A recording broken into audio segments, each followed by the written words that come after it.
అందరికీ నమస్తే. Russia Ukraine యుద్ధం హాట్ టాపిక్గా మారిపోయింది. రష్యా ఉక్రెయిన్ యుద్ధం మూడో ప్రపంచ యుద్ధానికి దారితీస్తుంది. ఈ యుద్ధంలో ఇంతవరకు రష్యా ఆధిపత్యాన్ని ఆక్రమణలకు చేసుకుంటూ వచ్చింది. కానీ ఒక్క మిషన్ మాత్రం విఫలీకృతం చేసేసుకున్నారు రష్యా వాళ్ళు కనిపెట్టలేకపోయారు. ఉక్రెయిన్ ఇచ్చిన పంచ్ కు రష్యా ఇప్పటికి కూడా షాక్ లోనే ఉందనే విషయం తెలుస్తూ ఉంది. మెయిన్ గా వాళ్ళు స్పైడర్ వెబ్ అనే మిషన్ స్టార్ట్ చేశారు. ఈ స్పైడర్ వెబ్ లో డ్రోన్లను పంపించి మెయిన్ గా ఆ డ్రోన్స్ ఎలా పనిచేశాయి, 40 డ్రోన్లు 1 year బ్యాక్ ఇది స్కెచ్ చేసినట్టు తెలుస్తుంది. ఈ మిషన్ ను స్పైడర్ వెబ్ అని పేరు నామకరణం చేశారు. ఈ మిషన్ ఎలా పనిచేసింది, ఎంత ధీటుగా ఉక్రెయిన్ సత్తా చాటిందనేది ఈ మిషన్ చూసి తెలుసుకోవచ్చు. ఇంతవరకు కూడా రష్యా ఆధిపత్యాన్ని కొనసాగిస్తూ యుద్ధంలో భీకరంగా ఫైట్ చేసి కానీ ఇప్పుడు అంతా తలకిందులైపోయిందని చెప్పుకోవచ్చు. ఈ మిషన్ వల్ల రష్యా వెనక్కి తిరిగి ఒకసారి ఆలోచించుకోవాల్సిన పరిస్థితి వచ్చింది. రష్యాకి ఎందుకు ఇటువంటి ఒక పరిస్థితి వచ్చింది, ఆ మిలిటరీని ఎటువంటి ప్లేసెస్ లో ఎటువంటి స్థావరాలను వీళ్ళు టార్గెట్ చేశారు, ఎయిర్ బేసెస్ కానివ్వండి, ఇటువంటి మెయిన్ గా టార్గెట్ చేసి మరి కొట్టారు. అసలు వాళ్ళకి డౌట్ కూడా రాలేదు. ఆ పక్కనే ఉండి ఆ డ్రోన్లను పంపించి మరి టార్గెట్ చేసి కొట్టారు. వాళ్ళ స్థావరాలన్నిటి కూడా రష్యా కంగుదినింది. ఈ విషయంలో మాత్రం రష్యా ఇటువంటి ఒక పరిస్థితికి రావడము రష్యా గవర్నమెంట్ మెయిన్గా ఒక నిర్ణయం తీసుకున్నట్టు తెలిసింది. ఎవరైతే యువకులు ఉంటారో వాళ్ళందరికీ కాల్ చేసి మరి యుద్ధానికి సిద్ధపడండి, యుద్ధానికి మీరు రావాలి అని ఆర్డర్ చేసింది. అక్కడున్న యువకులు కూడా భయపడి భయాందోళనకు చెందినట్టు తెలుస్తూ ఉంది. మెయిన్గా ఆర్మీని మిలిటరీని టార్గెట్ చేసి వాళ్ళ డ్రోన్లు పంపించడము, ఆ మిషన్ సక్సెస్ఫుల్గా ల్యాండ్ చేయడము, చాలా మంది చనిపోయినట్టు తెలుస్తుంది. చాలా నష్టం జరిగింది.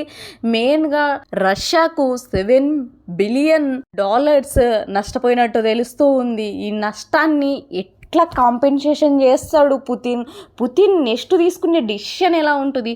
పుతిన్ చాలా వైల్డ్. పుతిన్ తన దేశానికి ఏమన్నా అయితే ఊరుకోడు.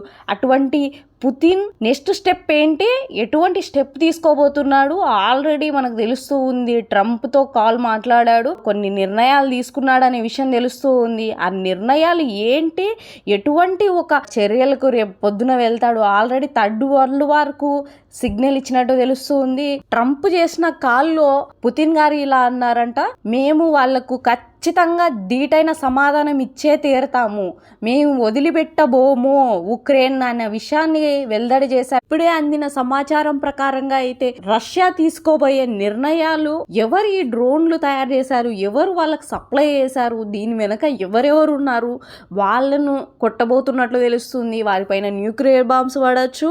రేపొద్దున వాళ్ళు ఊహించలేరు. యూకే సప్లై చేసిందే, ఏ కంట్రీ సప్లై చేసిందో తెలియదు. ఇప్పటి వరకు తెలుస్తానే పుతిన్ వాళ్ళను తుక్కుగా కొట్టబోతున్నాడు. మామూలుగా కాదు, అది న్యూక్లియర్ బాంబ్ అయినా కూడా మనం ఆశ్చర్యపోవాల్సిన పరిస్థితి లేదు.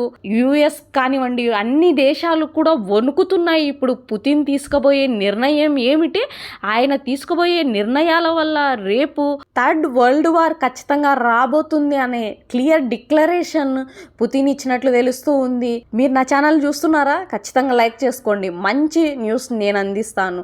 ఖచ్చితమైన న్యూస్ కోసం భారత్ బాధ్యత ఛానల్ని సబ్స్క్రైబ్ చేసుకోండి. ఉక్రెయిన్ ప్రెసిడెంట్ జెలెన్స్కీకి ఈ భయం ఎత్తుకుందనే చెప్పుకోవాలి. ఎందుకు ఇలా అంటున్నానంటే, పుతిన్ ఇచ్చే సమాధానం అలా ఉంటుంది. మరి పుతిన్ ఇంతవరకు ఉక్రెయిన్ వార్ను కొంచెం బేస్ తగ్గించే చేశారు, ఓన్లీ బార్డర్స్ వరకే చేశారు.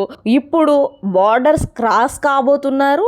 ఈయన తీసుకోబోయే నిర్ణయాలు అక్కడ ప్రజలందరినీ అలర్ట్ చేసినట్టు తెలుస్తుంది. ప్రజలందరూ కూడా రెడీ కావాలి యుద్ధానికి అనే విషయాన్ని రష్యా ప్రధాని పుతిన్ డిక్లేర్ చేయడము, ఏ వార్ రాబోతుంది, నెక్స్ట్ ఏమేం జరగబోతున్నాయి, ఈ ఉక్రెయిన్ ప్రెసిడెంట్ తీసుకున్న విధానాలకు ఎవరెవరు బలి కాబోతున్నారు, ఏమేం జరగబోతుంది రేపు అనే విషయాన్ని అందరికీ సస్పెన్స్గా మార్చారు. దీనిపైన మీ అభిప్రాయం ఏంటో కూడా కామెంట్ చేయండి.